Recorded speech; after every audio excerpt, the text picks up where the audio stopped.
This video is sponsored by Launch Tabletop, a board game manufacturer with a print-on-demand service for designers and publishers. Every year on this channel, I like to take a moment to reflect on the past 12 months and set some hopes for the year ahead. As we say goodbye to 2024 and look ahead to 2025, it's time for my end-of-year roundup. I'm Adam Porter, a game designer and reviewer. While I recently shared my top 10 games of 2024 in another video, this channel isn't just about playing games. It's also a space to explore the craft of board game design. So last year, I established a list of categories to update on in my annual roundup. So let's stick with that list once again this year. In this video, I will highlight a designer who has impressed me in 2024, set a YouTube goal for the coming year, reflect on my progress as a designer over the past 12 months, choose a few games which need an expansion, need to be resurrected, or need a sequel, select an intellectual property that I'd like to see in a game, and make a prediction for 2025. This year, I thought I'd highlight the design duo of Ellie Dix and Mandela Fernandez-Grandin. I've known Mandela for a few years now. He's been a familiar face at game design meetups around the UK, and I was delighted when his first game Glasgow was published by Lookout Spieler in 2020, a game named after Mandela's hometown. His 2024 mid-weight Euro game Sancore is very highly rated, following in the footsteps of his co-designer Fabio Lappiano's previous hit Merv, also from Osprey Games. A third game in the series, Aya, Children of the Sun, is expected next year. Now, Mandela has been kind enough to invite me to several game design get-togethers this year, and it was through one of these meetings that I met Ellie Dix, Mandela's other frequent collaborator. Now, Ellie and Mandela co-designed the Shakespeare game and the Jane Austen game, two games which bring modern game mechanisms to a mass audience in an accessible form. Ellie's actually a pretty prolific designer, with many published games to her name. Midsummer Night's Fair from Gamewright looks stunning, and this one in particular I'll be looking out for. Ellie was a winner of Hasbro's Women Innovator of Play competition in 2023, and she was kind enough last month to invite me to discuss playtesting tips with her on the Board Game Design Roundtable podcast, so keep an eye out for it. So in 2025, I'm wishing for continued success for Mandela and Ellie. When I filmed my end of year video last year, I had around 9,300 subscribers, an increase of 3,300 on the previous year. I set myself a goal of 15,000 subscribers by the end of 2024, which seemed ambitious, but I needn't have worried. At the time of recording, I have over 17,000 subscribers. So it's been a successful year. A big part of that came from one of my videos going viral. How Not to Design a Modern Board Game has had 130,000 views, which is vastly more than any other video I've ever made.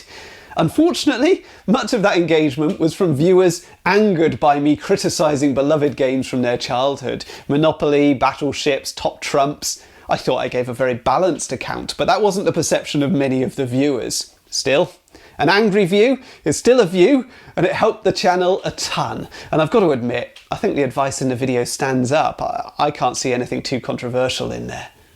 In June, I received my millionth view on the channel.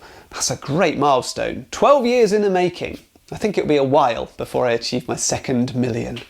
Maybe setting a goal for subscribers is the wrong metric. Subscriber count doesn't really measure activity, because many of those subscribers will have long since moved away from the channel and probably haven't engaged with any of the content for months or years. Perhaps a goal based around views is more relevant.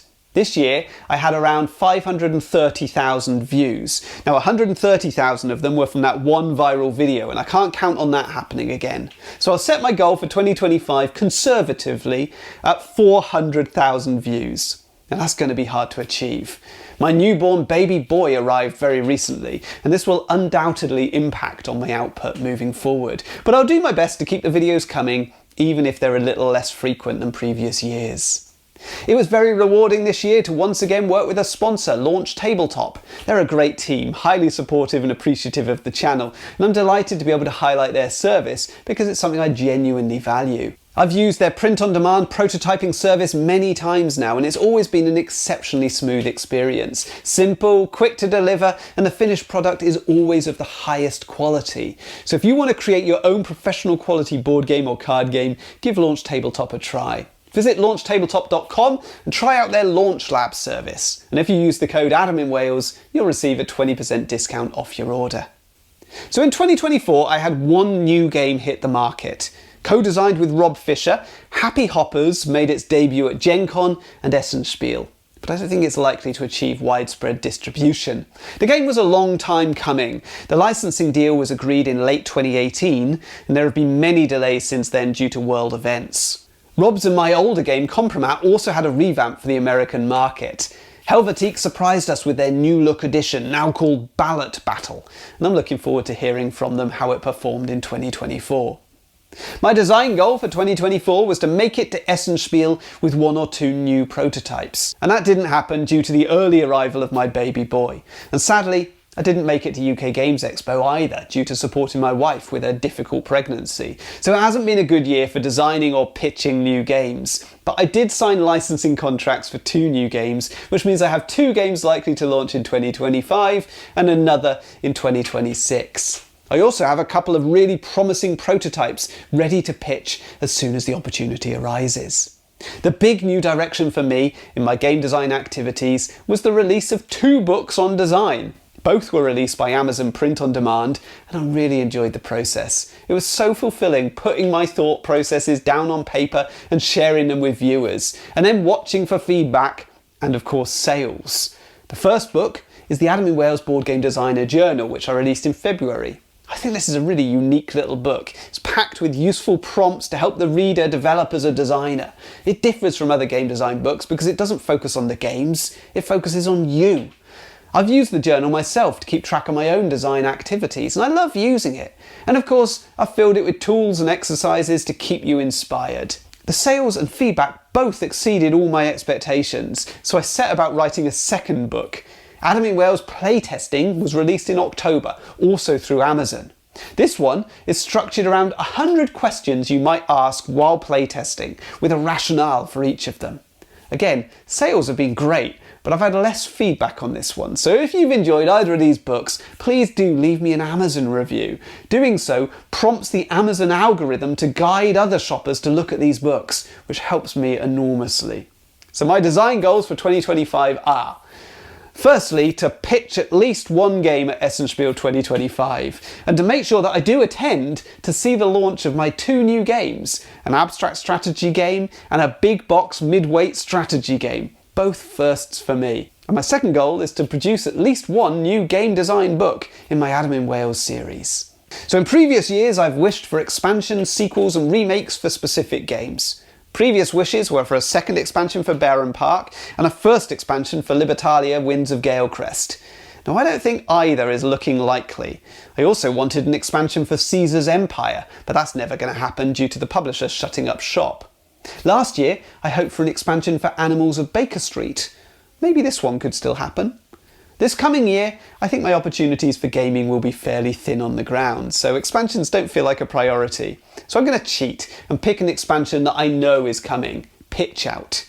The under-the-radar French flicking game deserves more content, and I know that a new set is planned for 2025, so I really hope I can get my hands on it.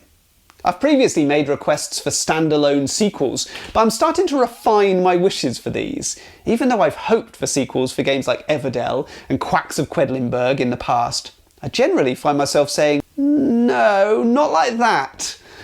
I've realised that I don't just want a reskin. Far Short is brilliant, but it's just Everdell all over again. I don't have much interest in 2-player editions, so I've passed on Quacks Duel and Everdell Duo.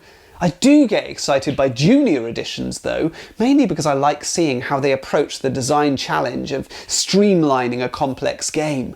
My Little Everdell was great, but I've yet to pick up Quacks & Co. So what do I actually want from a sequel? Well, I think the truth is that I want a thematic sequel, not a mechanical one. I want a game set in the same universe as Bunny Kingdom. I don't want Bunny Kingdom in space or Bunny Kingdom Duel. I want a worker placement game using characters from the Bunny Kingdom world with a few little mechanical nods to the original. I want an Everdell pick and pass drafting game. I want a Quacks of Quedlinburg negotiation game with just a touch of push your luck to reference the original. It doesn't have to be exactly those mechanisms, but you get the idea. So with regards to remakes, I've previously requested the revival of Witness, Arcadia, Carcassonne the Castle, and Fauna. Now, I didn't really believe it was possible, but Witness actually happened. Again, I found myself saying, no, not like that. Where the original Witness had 64 cases to solve by whispering clues to each other and trying to remember the details shared with you, the new version comes in 3 separate editions, each with 8 cases, which seems a little stingy. The charming Blake and Mortimer illustrations of the original have been replaced with some uninspiring, generic new artwork, leaving me with zero interest in the new editions. And the issue which really needed resolving with Witness was the requirement for exactly 4 players, no more, no less. A significant design challenge for sure, but one which has not been addressed in the new editions, making them as hard to get to the table as ever. The outstanding animal trivia game Fauna looks to be getting a new edition from publisher Rathskellers, soon to launch on Kickstarter with updated graphic design. But my wish for a new edition of Fauna was for new animal art to replace the simplistic art of the original. A lavish presentation would be beautiful. Sadly, in this new edition, the lackluster original art will remain. Still, if this is your first opportunity to pick up the game, I would wholeheartedly recommend Fauna. My request for a remake in 2024 is Tank Battle. A really fun but far too random Milton Bradley game from the 80s. And specifically, I'd like to see what Restoration Games could do with it after their masterful work on reviving Thunder Road. Now, I'm not particularly drawn to intellectual properties in games, so I don't know why I'm persisting with this goal year after year. I guess it's just fun to think about. Previously, I've wished for games based around nostalgic movies from the 80s and 90s. But when they've actually come to market, I've barely glanced at most of them. Games based on Franco-Belgian comics would still catch my attention. In particular, I think Lucky Luke is an ideal candidate for a light-hearted game set in the Wild West. But I did ought to add a new suggestion to the list from previous years. So let's go with The Muppets. Now, I can see this going one of 2 ways. A chaotic Euro-Ameritrash hybrid about running the famous Muppet variety show, or perhaps a game based on a more adventurous Muppet road trip. If the Fraggles make an appearance, I'm definitely sold. So all that leaves is for me to make a prediction for 2025, and honestly, I'm at a bit of a loss. Having been unable to attend any conventions in 2024, I don't feel like I have a strong grasp on the current focus of the industry. I don't think my predictions for 2024 bore out. I reckoned there would be a slew of attention-grabbing, wacky titles as game makers prioritise innovation above all else. But perhaps I've given publishers too little credit. The 2024 releases that I played were smart and built effectively on what's gone before. Nothing too crazy, but solid, well-crafted games. Hachette board games seems to be becoming a significant force to be reckoned with, and the French publishers are really making their presence known. So here's my prediction for 2025. More and more prominence for the Hachette stable of games.